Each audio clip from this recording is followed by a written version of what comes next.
Ya sabemos qué pasó. Ahora vamos a comprenderlo. En Recap Blue, ¿cómo entender? 8 de la noche, 9 minutos. Es un gusto saludar a esta hora a Guillermo Alfonso Jaramillo, ministro de Salud. Ministro, gracias por estar con nosotros aquí esta noche en Recap Blue para hablar no solamente de lo que ha pasado con la reforma a la salud, sino también de lo que viene. Y quiero preguntarle, ministro, si la reforma hoy está enfrentando o no un bloqueo en el Congreso. Bueno, Silvia, quisiera decirle a todos y cada uno de los colombianos, ciudadanas y ciudadanos, que tenemos el proyecto de reforma de la salud desde el 2 de abril en la Comisión Séptima. Yo creo que hay lo que uno denominaría desde hace muchos años, ¿no?, una operación tortuga, y por supuesto, si eso continúa dándose, pues va a ser muy difícil de que verdaderamente se pueda estudiar a fondo el proyecto de la reforma. Ministro, usted habla de una operación tortuga en el Congreso. Esta, entre otras cosas, es la reforma a la salud 2.0, porque ya el año pasado se hundió. En caso de que siga esta que usted cataloga operación tortuga, ¿cuál es el plan del gobierno para poder sacar adelante la reforma o para poder tratar de resolver los problemas que hoy están viviendo los colombianos en materia de salud? Bueno, hay muchas cosas que nosotros hemos venido logrando hacer a través de utilizar todas las leyes y inclusive sentencias de la Corte durante muchos años que nunca se pusieron en vigencia. Estoy hablando de órdenes como la T-760 del 2008, la 1438, que es una ley supremamente importante en materia de atención primaria, la ley estructural e importante que determina a la salud como un derecho fundamental, que es la ley estatutaria 1751 del 2015. Vean ustedes que cuando estamos hablando de sentencias de la Corte desde el 2008, estamos hablando que hace exactamente 17 años, pues no se han regulado, no se han puesto en vigencia muchas de las leyes que ha dictado el Congreso de la República. Entonces, pues nos hemos dedicado en gran parte a realizarla, pero cuando ya supone temas tan importantes como la transformación de las EPS, para que no sigan siendo intermediarias, para que podamos pagarle directamente a las clínicas y a los hospitales, directamente a quienes suministran los medicamentos, para poder pagar sin ningún problema a los especialistas, para que no solamente estén en los centros urbanos principales del país, en las capitales, sino que además lleguen a todos los rincones del país a través de la atención primaria ampliada, como lo queremos hacer. Pues muchas cosas no se pueden realizar sin la reforma.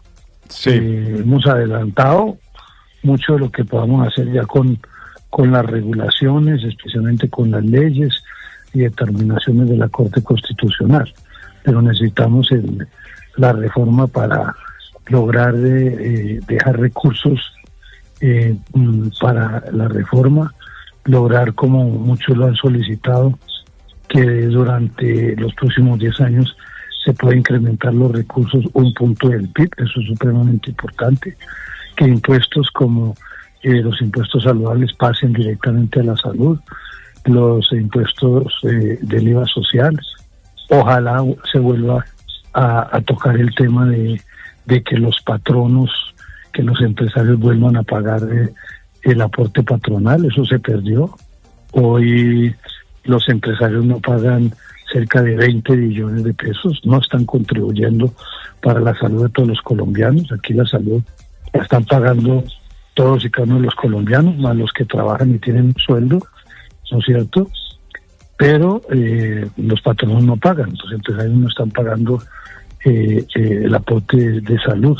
el aporte patronal que les corresponde. Entonces, yo creo que sí se hace necesario y fundamental la reforma para que no solamente tengamos recursos, no solamente tengamos acceso a la salud, no solamente tengamos acceso a los especialistas y a los procedimientos más tecnificados, no solamente tengamos medicamentos, sino que verdaderamente en todo el país, sin distingo del sitio en donde estemos, el más apartado del país, pueda la gente verdaderamente tener acceso a la salud.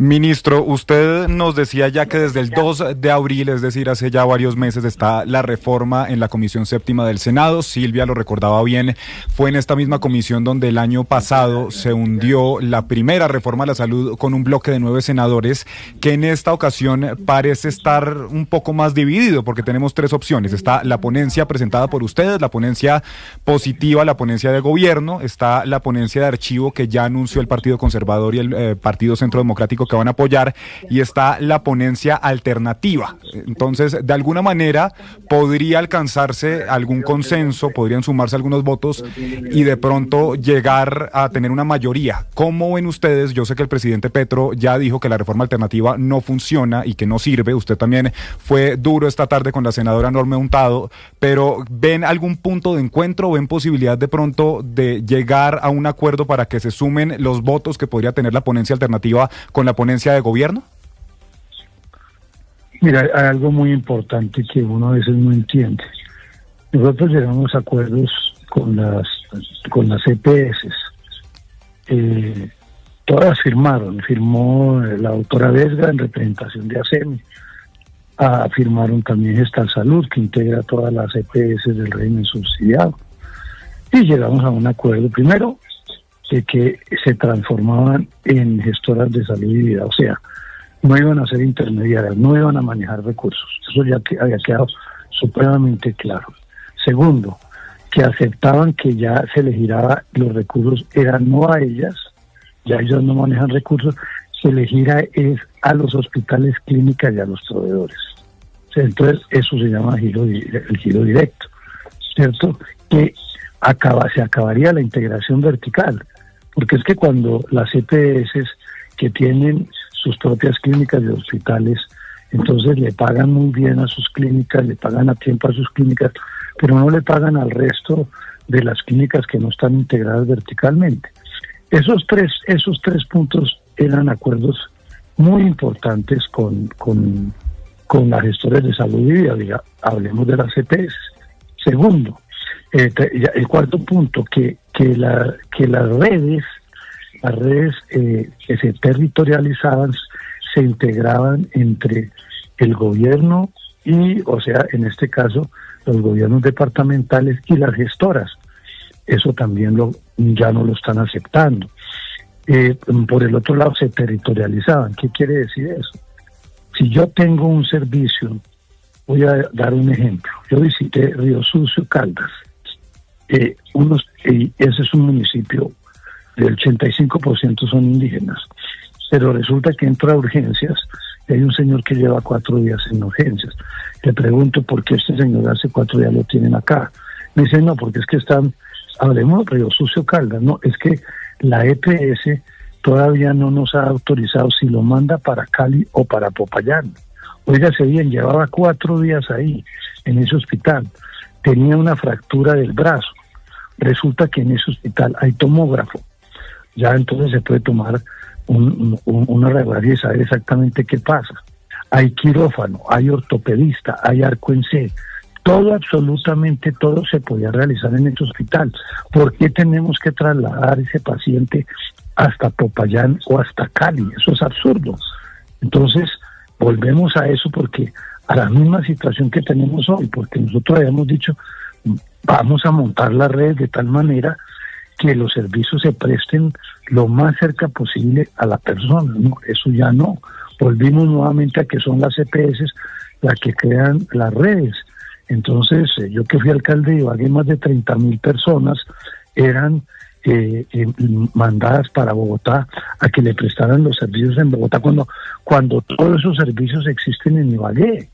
Entonces, eso también en este momento en la alternativa se perdió cuando ya ya lo habíamos inclusive arreglado con las gestoras. Nos habíamos puesto de acuerdo con la doctora Lilian Francisca en más recursos, en impuestos saludables, en recursos como el IVA social, un punto del PIB. Nos habíamos puesto de acuerdo con ellas. Habían consejos zonales, también nos pusimos de acuerdo con ellos para que los gobiernos departamentales pudieran reforzar y controlar la salud. O sea, yo no puedo entender que ahora que nos habíamos puesto de acuerdo en todos esos puntos, ahora estemos más distantes de lo que estábamos cuando en 2 ocasiones hemos aprobado ese proyecto de reforma en la Cámara de Representantes. Sí, ministro, yo quisiera preguntarle sobre el futuro de esa reforma a la salud. Hoy hablábamos con el ministro Armando Benedetti y decía que el país necesitaba de una constituyente si no se aprobaba la reforma a la salud. Ustedes, como jefe de cartera del Ministerio de Salud, si esta reforma no llegara a pasar en la Comisión Séptima, ¿qué planean hacer?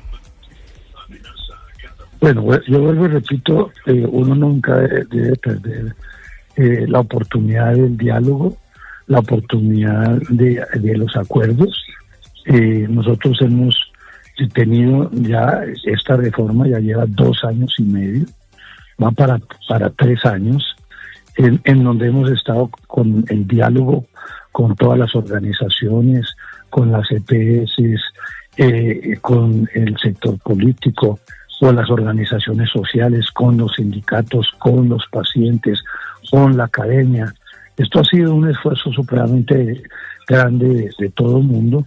Yo todavía sigo siendo optimista en que si hacemos un esfuerzo más por el país, óigase bien, un esfuerzo en favor del país, en favor de las gentes que sufren los quebrantos de salud y que necesitan una atención oportuna, adecuada, eficiente, que les salvaguarde la vida, yo creo que tenemos todos que hacer un gran esfuerzo para lograr el acuerdo que tanto están aspirando la gente del país que se obtenga en el Congreso de la República. Ministro, esta tarde ya le estaba diciendo yo que usted pues había sido duro con la senadora Norma Hurtado, habló que en algún momento se había sentado con la gobernadora Dilian Francisca Toro. ¿Cuáles son sus reparos con esa reforma alternativa y pues con la senadora Norma Hurtado? No, el reparo mío es que si uno llega a acuerdos, ¿no es cierto? Por ejemplo, la doctora Dilian Francisca, yo me senté con ella exactamente en mayo del 2023, óigase bien, mayo del 2023, estoy hablando de 2 años, de hace 2 años, 5 meses, y llegamos a unos acuerdos. Después hemos tenido muchos acuerdos y nos hemos reunido y nosotros le hemos atendido todas las inquietudes que ella ha tenido, todas, absolutamente todas las que ella nos hemos puesto de acuerdo. Pero yo no puedo entender que ella, que tiene representantes directos en el Congreso de la República, tanto en la Cámara como en el Senado, pero muy especialmente en la Comisión Séptima, tenga a una persona que es su representante directo, hoy tenga absolutamente en la alternativa todos los puntos que se pusieron de acuerdo con esas charlas. Desde el principio, cuando la doctora Dilian Francisca era la presidenta del partido de la U, todos esos acuerdos se hayan ido al traste en la propuesta alternativa de la doctora Norma Hurtado, ¿no? Yo verdaderamente estoy muy sorprendido de que esas cosas sucedan, porque entonces uno lo que entiende en este caso es que en verdad pues no quieren que haya reforma, pero para no decir que no quieren la reforma, la hacen imposible de que podamos llegar a un consenso, porque entonces resulta que lo que nosotros hemos presentado y lo que ha propuesto el gobierno y que se consensó con la doctora Dilian, inclusive, óigase bien, inclusive en mayo del 2023, con el Partido Conservador, el señor presidente Efraín Cepeda, con las EPS, en que hemos tenido más de 100 horas de reuniones y más de 15 reuniones en última instancia, porque ya lo habíamos hecho con anterioridad, y así con sindicatos, con cantidades de organizaciones, ¿no es cierto?, con los trabajadores, que hoy se sienten burlados, porque ya ha habido un acuerdo muy claro de que iba a haber un estatuto especial para todos los trabajadores de la salud. Más de 1 millón de personas son las que trabajan en la salud, fueron los héroes, las heroínas en la pandemia. Hoy los olvidamos. El sector de la salud es el sector que más precarizado está, con unos salarios paupérrimos, con horas de trabajo y sacrificio permanente, atendiendo la salud de las personas. No puede ser entonces que nosotros no estemos ayudando en ese caso, y resulta que eso ya estaba consensuado, y aparece una situación totalmente irregular, porque eliminaron también esas posibilidades de que los trabajadores puedan verdaderamente disfrutar de estabilidad por un lado y de salarios dignos que les permitan vivir con suficiencia y poder atender adecuadamente todas las necesidades de su familia. Ministro, entonces uno no puede entender que lo que está sucediendo ahora es que haya un retroceso. ¿Con el fin de qué? De no aprobar la reforma, ¿no es cierto?, y dejar que llegue otro gobierno. Y lo que sucede ahora es que esto lo único que va a darse es que hasta que llegue otro gobierno, llegamos 7 de agosto, ¿no es cierto?, se nos va todo el año entrante, y la crisis y los problemas que tenemos, en vez de solucionarlos, no los hemos solucionado. Ya teníamos unas deudas muy grandes cuando llegó el señor presidente de la República, y lo dijo en octubre del 2022, han pasado 3 años, y resulta que el presidente advirtió, si no entramos a solucionar este problema, todas las EPS van a tener que terminar sin capacidad de poder atender adecuadamente a la gente. Y eso es lo que está sucediendo ahora.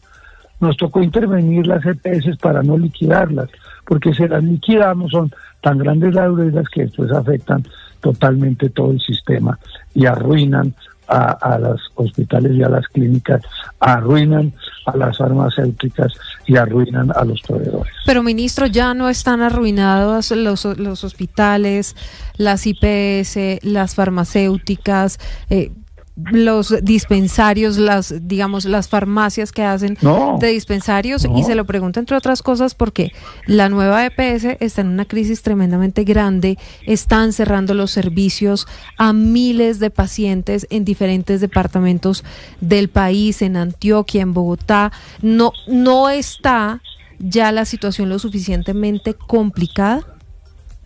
No, hay problemas, por supuesto, pero el sistema está funcionando. Que tiene dificultades, sí, y no es de hoy,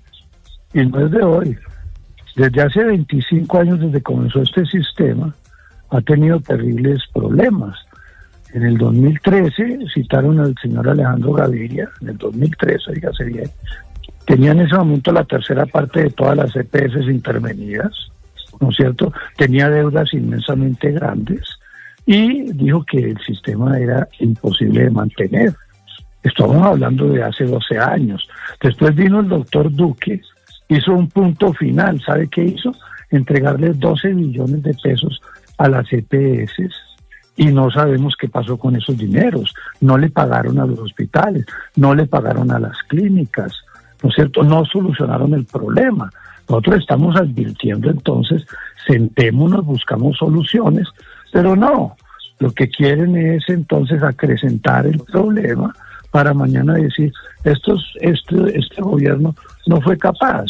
Estamos advirtiéndolo permanentemente. Hay necesidad de que se aprueben mayores recursos, hay necesidad de que no se sigan manejando los dineros por parte de las EPS, que en los últimos reportes que ha presentado la Contraloría no se sabe qué pasó con 15 billones de pesos.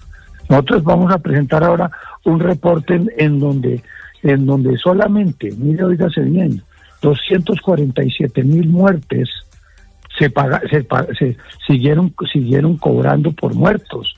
en los últimos 4 años y suma ya casi más de 200.000 personas. Eso representa un billón y medio de pesos. Ahora, drogas, medicamentos que superaron todos los precios. Cuando suma todo eso, son 1.400.000. Estamos hablando de cerca de 3 billones de pesos. O sea, no podemos seguir ante una situación de despilfarro, de corrupción, inclusive que está permeando en este momento a las EPS intervenidas, porque resulta que llega el interventor, pero hay todo un andamiaje de personas que llevan ahí muchos años, que son los que están viendo a ver cómo acaban de que los pocos recursos desaparezcan, terminando en paraísos fiscales, o lo que sucedió recientemente, que acaba de descubrir la unidad investigativa de Caracol, que ni siquiera nos habían informado a nosotros, que es el tema de un juez en Concordia, Antioquia, que van y lo usan para que esté demandando permanentemente a las EPS, especialmente a Medsalud, a la cual le ha sacado más de 100.000 millones de pesos en los últimos 4 meses. Entonces eso es lo que tenemos que frenar, pero eso parece que el Congreso no quisiera frenar toda esta situación que es calamitosa, y los únicos que terminan perjudicándose son los pacientes, y de los pacientes hablemos de las gentes más humildes y pobres, porque los demás tienen o con qué pagar o tienen prepagada y tienen la posibilidad de recibir una buena y adecuada atención en el sistema privado. Son las 8:30 p.m. Ministro, pues le agradecemos mucho su tiempo, esta conversación con Recap Blue. No se me vaya todavía. Bueno, pero mire, me dijeron que 5 minutos y ya llevo como media hora. Pero le tengo 2 preguntas y le prometo que son 2. La primera de ellas, ¿sigue con visa o a usted también se la quitaron? Yo le quiero comentar una cosa. Yo he vivido muchos años en el exterior. Uh-huh. Nunca he vivido en Estados Unidos, pero he vivido, por ejemplo, en Noruega 2 años, viví 3 años en Holanda estudiando zootecnia, posteriormente viví 7 años y medio en Suecia haciendo cirugía cardíaca y después cirugía cardíaca pediátrica. Nunca me ha preocupado si tengo o no visa a los Estados Unidos. Para mí eso no es un problema, porque yo creo que el planeta es tan grande y Colombia es tan grande que uno tiene, en el caso mío personal, nunca me ha traído mucho Estados Unidos. ¿Pero tiene la visa o no la tiene? ¿O estaría dispuesto si la tiene a renunciar? Pues no, hasta ahora tengo visa. Bueno. Eso no es un problema para mí. Óigame, ministro, y quiero preguntarle, esta mañana David Luna hizo una serie de denuncias de contratistas del Estado que estarían siendo obligados a ir a un evento que tiene el presidente Gustavo Petro en Ibagué este viernes. Y le quiero contar que a mí personalmente me pusieron una de esas denuncias y me llamaron y me contaron que algunos contratistas del Ministerio de Salud los reunieron, les quitaron los celulares y les pidieron asistir a esa reunión. ¿Esto es cierto, ministro? ¿Los estarían amenazando con quitarles los contratos o no renovárselos si no asisten a Ibagué el viernes? Primero, quiero comentarles una cosa. Yo nunca en mi vida ni he comprado un voto, ni he forzado a nadie que haga nada que no sea de su voluntad, ¿cierto? Y nada de eso puede pasar en el ministerio.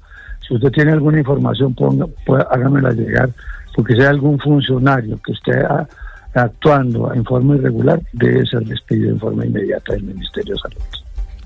Pues muy bien, ministro, claro que sí le hago llegar las denuncias, porque, como le digo, reunieron a estas personas, a estos contratistas, les quitaron los celulares justamente para no grabar esa reunión, y allí fue donde les dijeron, es más, les dijeron que si tenían carros, pues entonces que se desplazaran en carros, que iba a ser una gran movilización. Palabras textuales fue lo que nos denunciaron. Entonces estoy atenta para enviarle también la información. Por favor, si es tan amable. Ministro, usted ha sido muy amable. Los correctivos que sean necesarios. Muy bien. Le agradezco y estamos hablando a ver en qué termina la reforma.